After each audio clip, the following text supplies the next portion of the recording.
ছিলাম, কিন্তু এই বছর প্রথম থেকে আমরা সকল শ্রেণীর ছাত্রছাত্রী দলমত নির্বিশেষে এখানে উপস্থিতির একটু সংখ্যা বেশি দেখেছি এবং আন্দোলনটির অবস্থা যদি এখনই তাদের দাবি দাবা মানা না হয়, আমার মনে হচ্ছে যে কোনো সময় বেগবান গতিতে চলে যেতে পারে।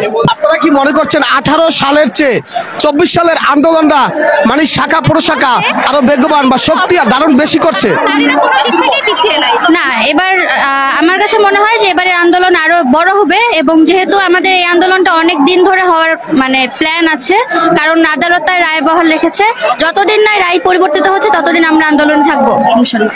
আপনারা কি আন্দোলনের সফল হবে না 18 সালের মতো সহিংসতা রূপ ধারণ করে আন্দোলনটি তছনছ হয়ে যাবে? জি, 18 সালের মতো সহিংস রূপ ধারণ করবে কি আপনি মনে করেন?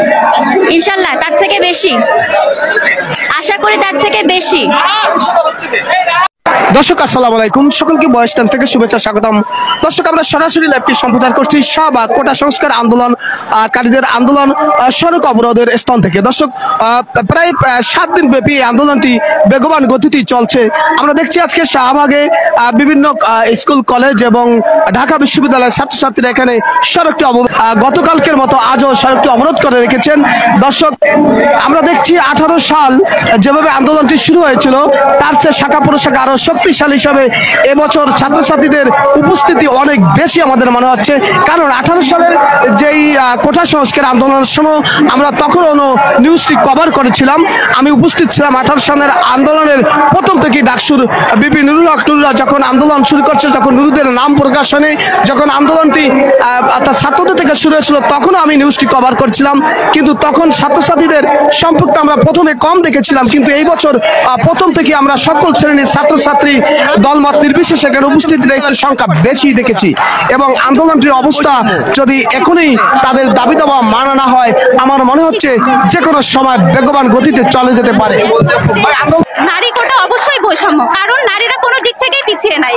নারী কোটা দেওয়া মানে কাইন্ড অফ নারীকে হেয় করা বা অবহেলা করা, যে নারী তুমি কিছুই পারো না, এজন্য তোমার কোটা দরকার।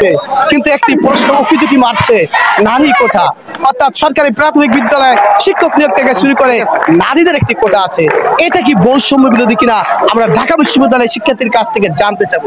আপনি বলেন। আসসালামু আলাইকুম। নারী কোটাটা যখন এটা হয়তো দেওয়া হয়েছিল, তখন নারীরা একটা পিছিয়ে পড়া জনগোষ্ঠী ছিল, তখন আসলে নারী কোটাটা দরকার ছিল। কিন্তু এখন এই যুগে এসে আমার মনে হয় নারী কোটা রাখা মানে নারীর প্রতি একটা বৈষম্যমূলক আচরণ, নারীকে দুর্বল মনে করা। কোথায় দুর্বল না নাকি আপনি বলতে চাচ্ছেন? না, আমার অবশ্যই মনে হয় এখন নারীরা দুর্বল না, এবং যে নারী বিশ্ববিদ্যালয় পর্যন্ত নিজের যোগ্যতায় আসতে পারছে সে অবশ্যই চাকরিও নিজের যোগ্যতায় পাবে। এখন কোটা রাখা মানে নারীদের প্রতি একটা বৈষম্যমূলক আচরণ করা, নারীদের দুর্বল মনে করা। তাই আমি মনে করি নারী কোটার কোনো কোটা সংস্কার আন্দোলনের একজন শিক্ষার্থীর সাথে আমরা কথা বলবো। 18 সাল আর 24 সালের মধ্যে পার্থক্য। 18 সালের শিক্ষার্থীরা তাদের দাবি আদায় করতে পেরেছিল, হয়তো সবাই মনে করেছিল যে ওইটা হয়তো ওখানেই শেষ, কোটা হয়তো আর আসবে না। কিন্তু পরবর্তীতে যখন আবার এই কোটার বিষয়টা আসলো, তখন আসলে শিক্ষার্থীরা আমরা থাকতে পারিনি, কারণ এটা আমাদের মেধার দাবি। আমরা মেধা দিয়ে আজকে ঢাবিতে এসেছি এবং আমরা মেধা দিয়েই ভবিষ্যতে চাকরির জায়গায় যাব, যার জন্য আমরা আমাদের দাবি আদায় করতে আজকে মাঠে এসেছি এবং আমরা আমাদের দাবি আদায় করে ছাড়বো ইনশাআল্লাহ। আপনারা কি মনে করছেন 18 সালের চেয়ে 24 সালের আন্দোলনটা মানে শাখা প্রশাখা আরো বেগবান বা শক্তি দারুণ বেশি করছে? না, এবার আমার কাছে মনে হয় যে এবারের আন্দোলন আরো বড় হবে এবং যেহেতু আমাদের এই আন্দোলনটা অনেক দিন ধরে হওয়ার প্ল্যান আছে, কারণ আদালত তার রায় বহাল রেখেছে, যতদিন না রায় পরিবর্তিত হচ্ছে ততদিন আমরা আন্দোলনে থাকবো ইনশাআল্লাহ। সর্বশেষ কোন পথে 24 সাল 18 সালে আন্দোলনটা অত্যন্ত সহজ ছিল, অর্থাৎ আদালতের কোনো, আপনি যেহেতু আইন বিভাগের ছাত্রী, আদালতের কোনো বিধিনিষেধ ছিল না। কিন্তু 18 সালের পরিপত্রটি কার্যকরের জন্য একটি ঝুলন্ত অবস্থায় আদালতে ছিল, সেটা গত বৃহস্পতিবার আদালত আমরা দেখেছি আপনাদের বিপক্ষে গিয়েছে। আইন বিভাগের ছাত্রী হিসেবে আপনি কি মনে করেন? চ্যালেঞ্জ কিনা এটা? আমি মনে করি আমাদের আন্দোলন সফল হবে এবং এখানে আমরা দল মত নির্বিশেষে সকল, আমি বলছি আইনের ব্যাখ্যা, যে আইন বিভাগের ছাত্রী আপনি, অর্থাৎ আদালত একটি রায় দিচ্ছে আপনাদের বিপক্ষে, ঠিক আছে, সে আইন বিভাগের ছাত্রী হিসেবে আপনি 24 সালের আন্দোলনটা একটি চ্যালেঞ্জের সম্মুখীন কিনা? আন্দোলন চ্যালেঞ্জের সম্মুখীন আমি সেটা বলবো না। আন্দোলন তো আমরা করছি এই রায়ের বিপরীতে বা এই রায়ের বিপক্ষে, এবং অবশ্যই আমাদের আন্দোলন সফল হবে।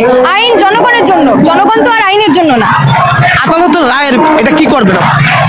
আমাদের আন্দোলনে আমরা বিশ্বাস করি, আমাদের আন্দোলনের পরিপ্রেক্ষিতে এই রায় যেটা হাইকোর্ট দিয়েছে এটা তারা পুনর্বিবেচনা করবে ইনশাল্লাহ। জি অবশ্যই। আইনের কি ব্যাখ্যা আছে? আইনের কি ব্যাখ্যা বলতে? আইনের কোনো ব্যাখ্যা আছে কিনা আপনি আইন বিভাগের ছাত্রী হিসেবে ঢাকা বিশ্ববিদ্যালয়ের সর্বোচ্চ বিদ্যাপীঠে? আইনের ব্যাখ্যা বলতে এখানে হাইকোর্ট একটি রায় দিয়েছে, তো আমরা এখানে আন্দোলন করছি হাইকোর্টের রায়ের পুনর্বিবেচনার জন্য। এখানে আইনের ব্যাখ্যা বলতে আপনি কি বলতেছেন আমি আসলে অ্যাকচুয়ালি বুঝতেছি না। দর্শক, এই আইন বিভাগের মেধাবী শিক্ষার্থী বলছেন অর্থাৎ আইন বিবেচনা করা যাবে, আর হাইকোর্টে যে রায়টি দিয়েছেন সেটা বিবেচনা যোগ্য। শিক্ষার্থীদের যে আন্দোলন অচিরেই না মানলে অর্থাৎ আন্দোলনটি তারা চলমান রাজপথ ছাড়বেন না, এবং যতদিন পর্যন্ত আন্দোলন তারা এই তাদের টার্গেটে অর্থাৎ তাদের শেষ পর্যন্ত পূরণ না হবে ততদিন পর্যন্তই এই বৈষম্য বিরোধী শাহবাগী আন্দোলন চলবে, এবং এই আন্দোলন সারা বাংলাদেশের সকল বিশ্ববিদ্যালয় এবং সকল স্কুল কলেজে ছড়িয়ে পড়বে বলে সেই পূর্বাভাস দিচ্ছেন এই শিক্ষার্থীরা। Voice Times, Abdur Rahman.